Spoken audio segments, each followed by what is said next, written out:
And सभी को, जितने भी हमारे सारे स्टूडेंट हैं, उन सभी बहनों को एंड भाइयों को हैप्पी रक्षाबंधन। आज रक्षाबंधन त्यौहार है जिसमें आप सभी बहुत सारी खुशियां बांट रहे होंगे एक दूसरे के साथ, अपनी पूरी फैमिली के साथ होंगे, जो बहुत ही अच्छा फेस्टिवल माना जाता है। मेरे हिसाब से तो बहुत ही अच्छा फेस्टिवल है रक्षाबंधन, जिसमें हम सभी लोग एक साथ रहते हैं, भाई बहन से मिलते हैं जो जितने भी दूर रहते हैं, तो बहुत ही अच्छा लगता है। आज की इस क्लास में हम बात करेंगे साइटोप्लाज्म के बारे में। जैसा कि आपका जो सेल चैप्टर चल रहा था, जिसमें आप लोगों ने देखा कि आप लोग अभी तक, इससे पहले हम लोग पढ़े थे न्यूक्लियस के बारे में, ठीक है, न्यूक्लियस के फंक्शन के बारे में, ठीक है, सेल मेम्ब्रेन के बारे में आपने पढ़ा, सेल वॉल के बारे में पढ़ा, प्लांट सेल्स के बारे में पढ़ा, और कोशिका की डिफिनेशन एंड कोशिका से रिलेटेड जितने भी डिस्कवर्ड थे, जितने भी उनकी सेल थ्योरी थी, इन सभी के बारे में आप लोगों ने एक एक करके जाना है, ठीक है। तो आज की इस क्लास में हम बात करने वाले हैं आप लोगों से किसके बारे में बात करेंगे, हम साइटोप्लाज्म के बारे में, ठीक है। अब आपके माइंड में आया होगा कि साइटोप्लाज्म क्या है। तो साइटोप्लाज्म हमने आपको बताया था कि जो सेल्स होती है, ठीक है, सेल के सेंटर में जो न्यूक्लियस होता है, और न्यूक्लियस आप ये तो समझ में आ गया, सेल्स के अंदर जो ये पॉइंट आपको दिख रहा है, जो लिक्विड सा फ्लूइड भरा होता है, उसी को हम लोग नाम देते हैं साइटोप्लाज्म, ठीक है। जैसा कि यहाँ पे मेंशन होगा, आप सभी लोग देख सकते हैं, ठीक है। ये यहाँ पे देखिए डायग्राम में थोड़ा सा नहीं दिख रहा है, ये साइटोप्लाज्म है। जो ये पॉइंट यहाँ पे दिख रहा है ना, वो सारे लिक्विड फ्लूइड होते हैं, जिसे हम लोग साइटोप्लाज्म के नाम से जानते हैं। तो आप कह सकते हो कि साइटोप्लाज्म कहाँ होता है, कोशिका के अंदर होता है, और इसी साइटोप्लाज्म के अंदर बहुत सारे ऑर्गेनेल्स प्रेजेंट होते हैं, ठीक है, जैसे कि mitochondria, Golgi body, ribosomes, endoplasmic reticulum, ठीक है, इस तरीके से बहुत सारे ऑर्गेनेल्स इसमें प्रेजेंट होते हैं। तो कहने का मतलब ये है कि हम लोग आज उसी साइटोप्लाज्म के बारे में डिस्कशन करने वाले हैं, जिसके अंदर ऑर्गेनेल्स, कोशिकाएं प्रेजेंट होती है, जो हम लोग एक एक करके पढ़ते हैं। साइटोप्लाज्म क्या होता है, तो आइए हम देखते हैं।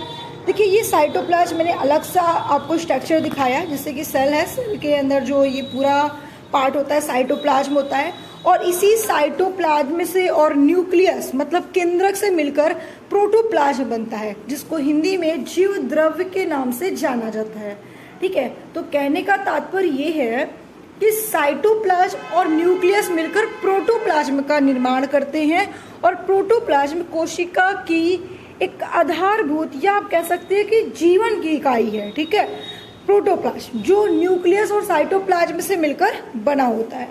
तो आप लोग देख सकते हैं, ये आपका, ठीक है, ये आपका जैसे कि सेल है, और सेल के बाद इसकी राउंडिंग, जो सराउंडिंग मेम्ब्रेन बन गई, सेल मेम्ब्रेन हो गया, इसके अंदर का पार्ट आपका साइटोप्लाज्म होता है, जो लिक्विड सा फ्लूइड है, और बीच में आपका सेंटर में न्यूक्लियस है, ठीक है। तो इस डायग्राम से आपको समझ में अच्छे से आ चुका होगा कि साइटोप्लाज्म और प्रोटोप्लाज्म में क्या होता है।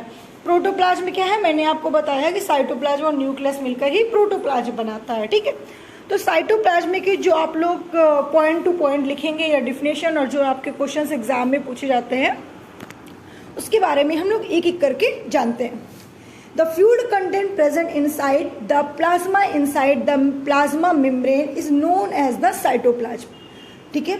यहाँ पे आपने डायग्राम में देखा, इस डायग्राम के अंतर्गत देखा, यहाँ पे जो दिया हुआ है कि साइटोप्लाज्म एक फ्लूइड कंटेंट है जो इनसाइड द प्लाज्मा मेम्ब्रेन, है ना, मतलब प्लाज्मा मेम्ब्रेन के अंदर होता है। सेल के राउंडिंग में क्या, मेम्ब्रेन, और उसके अंदर प्लाज्मा मेम्ब्रेन। तो प्लाज्मा मेम्ब्रेन के अंदर जो होता है, उसी को हम लोग क्या कहते हैं, उसी को हम लोग कहते हैं भाई साइटोप्लाज्म। ठीक, समझ में आ गया आप लोग को, ठीक है। तो साइटोप्लाज्म की आप लोग एक लाइन लिख सकते हो कि कोशिका में कहाँ पे पाया जाता है। नेक्स्ट है आपका, it contain various specialised cell organelles, जिसमें बहुत सारे स्पेशलाइज्ड सेल ऑर्गेनेल्स प्रेजेंट होते हैं। Cell organelles are membrane bound structure and common in eukaryotic cells, ठीक है। मीन्स की जो सेल ऑर्गेनेल्स होते हैं वो मेम्ब्रेन बाउंड स्ट्रक्चर होते हैं, नॉन मेम्ब्रेन भी स्ट्रक्चर्स होते हैं, लेकिन यूकैरियोटिक में सारे मेम्ब्रेन्स वाले होते हैं, जो यूकैरियोटिक्स में प्रेजेंट होते हैं। प्रोकैरियोटिक लैक सच ऑर्गेनेल्स, ओके, आई बात समझ में आपको। द साइटोप्लाज्म, एक minute, sorry, the cytoplasm the part of protoplasm excluding the nucleus or the protein of the protoplasm seen outside the nucleus. ठीक है, बात समझ में आ रही है? जो साइटोप्लाज्म होता है, ठीक है, जो न्यूक्लियस और साइटोप्लाज्म में से मिलकर प्रोटोप्लाज्म बनाया, न्यूक्लियस और the protein of the protoplasm seen outside उसके क्या होता है? न्यूक्लियस होता है। किसके? साइटोप्लाज्म के। आई बात समझ में? नेक्स्ट है आपका cell organelles in the cytoplasm perform various क्या फिजियोलॉजिकल फंक्शन, जैसे कि mitochondria, endoplasmic reticulum, ribosomes, Golgi body, centrosomes, lysosome, centriole are the various cytoplasm organelles. Centriole and lysosome are seen only in animal cells. ठीक है, ये सारे organelles animal cells में present होते हैं। और मैं प्लांट सेल्स की अगर बात करती हूँ तो कुछ ऑर्गेनेल्स नहीं होते हैं, जैसे कि यहाँ पे मैं आपको बताऊंगी अभी कौन कौन से ऑर्गेनेल्स नहीं होते, जो डिफरेंट बताऊंगी तो वो सारी चीजें आपको समझाऊंगी। आपके जो कंपटीशन एग्जाम में क्वेश्चंस पूछे जाते हैं वो ऐसे ही क्वेश्चंस आपके पूछे जाएंगे, यहाँ से बहुत बेसिक क्वेश्चंस पूछे जाएंगे। ठीक है, जैसे क्वेश्चंस आपका आएगा कोशिका में साइटोप्लाज्म कहाँ होते हैं, ऑप्शन कई सारे दे देंगे। ठीक है, सेल मेम्ब्रेन को और किस नाम से जानते हैं, तो प्लाज्मा मेम्ब्रेन के नाम से, यूनिट मेम्ब्रेन के नाम से भी जानते हैं। ठीक है, साइटोप्लाज्म से और भी क्वेश्चंस बन सकते हैं। ठीक है, साइटोप्लाज्म और न्यूक्लियस मिलकर क्या बनाते हैं? प्रोटोप्लाज्म बनाते हैं। प्रोटोप्लाज्म किससे मिलकर बना है? साइटोप्लाज्म और न्यूक्लियस से मिलकर बना है। तो साइटोप्लाज्म से ही इतने क्वेश्चंस आपके निकल रहे हैं। ठीक है, एक भी टॉपिक ऐसा नहीं है जहां से क्वेश्चंस आपके नहीं बनेंगे।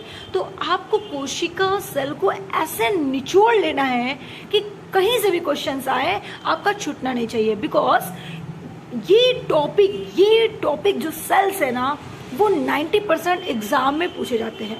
और ये हमारे क्लास 6 से लेकर, वैसे तो 5th में भी पढ़ाने लगे आजकल, लेकिन कॉमन से अगर बात करते हैं एनसीईआरटी जो 6 से चलती है, 6 से लेकर आप लाइफ टाइम अगर बायो से पढ़ते हैं तो ये सेल चैप्टर आपका पीछा नहीं छोड़ेगा। क्योंकि ये सेल क्या है?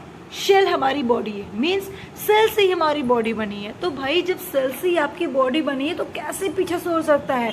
इसीलिए ये मोस्ट इंपॉर्टेंट टॉपिक है। अगर आपने इस चैप्टर को तैयार कर लिया और आपको इस चैप्टर से भी क्वेश्चंस आपको नहीं भूल रहे हैं तो आप बस यूँ समझ लीजिए कि आप बहुत बहुत बहुत ज़्यादा बायो में आपको दिक्कत होने वाली नहीं है। ठीक है, चलिए समझ में आ गया आपको साइटोप्लाज्म क्या होता है। अब हम बात करते हैं प्रोटोप्लाज्म की। Protoplasm is the living component of cells. Protoplasm consists of the cytoplasm and nucleoplasm of the cells. ठीक है, देखिए याद रखेंगे, समझ में आ गया आपको। प्रोटोप्लाज्म इसे फिजिकल बेसिक ऑफ सेल्स होता है। ठीक है, आप बोल सकते हो कि physical basic of cells protoplasm discovered Purkinje ने इसका डिस्कवर्ड किया था। ठीक है, और जो इसको हिंदी में हम जीवद्रव्य बोलते हैं, कोशिका की इकाई भी कह सकते हो या कोशिका का आधारभूत इकाई भी कह सकते हो। ठीक है, ये हुआ आपका साइटोप्लाज्म एंड प्रोटोप्लाज्म। अब हम लोग नेक्स्ट क्लास में जो पढ़ेंगे वो पूरा क्या पढ़ने वाले हैं? सेल ऑर्गेनेल्स के बारे में, कि सेल ऑर्गेनेल्स क्या होता है।